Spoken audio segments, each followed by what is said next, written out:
তৃণমূলে রয়েছে, কিন্তু বিজেপির প্রীতি ভুলতে পারেনি, কি বলবেন? দেখুন, নিজেদের গোষ্ঠীদ্বন্দ্ব বিজেপির ঘাড়ে চাপিয়ে নিজের দায় এড়ানোর চেষ্টা করছেন। উনি খারাপ কাজ করেছেন না ভালো কাজ করেছেন সেটা উনি জানেন, আর ওনার দলের নেতৃত্ব জানেন। বিজেপি খেয়ে দিয়ে কোনো কাজ নেই, বিজেপি এ কাজ করেনি। আর উনি কি বলছেন, বিজেপি থেকে তৃণমূলে গেছে, ওনারা যাতে তৃণমূলে গেছে ওনারা তৃণমূলই করে। তা আপনাদের নিজেদের লোকেই আপনাকে সম্বন্ধে গালাগাল করছে, তো আপনাদের নিজেদের গোষ্ঠীদ্বন্দ্ব। এই বিষয়ে আমি মন্তব্য করে আমার সময় নষ্ট করছি না। আমাদের কিছু করারই নেই, যার মধ্যে ওনারই লোক ওনার বিরুদ্ধে গালাগাল করছে, উনি আমাদের ঘাড়ে দোষ চাপাচ্ছে। অদ্ভুত ডাইকোটমির মধ্যে বেঁচে আছেন ভদ্রলোক।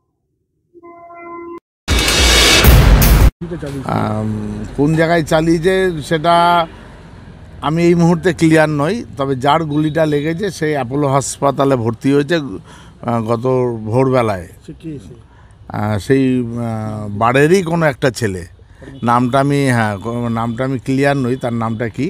অ্যাপোলো হাসপাতালে সে ভর্তি আছে। ওইখান থেকেই ওখানকার যে থানা, সেই থানা মারফতই খবরটা এসছে যে এরকম এখানে বুলেট ইনজুরি হয়ে একজন অ্যাডমিশন হয়েছে। তারপরে খোঁজ নিয়ে জানতে পারলাম যে এই ঘটনা এখানটাতে ঘটেছে।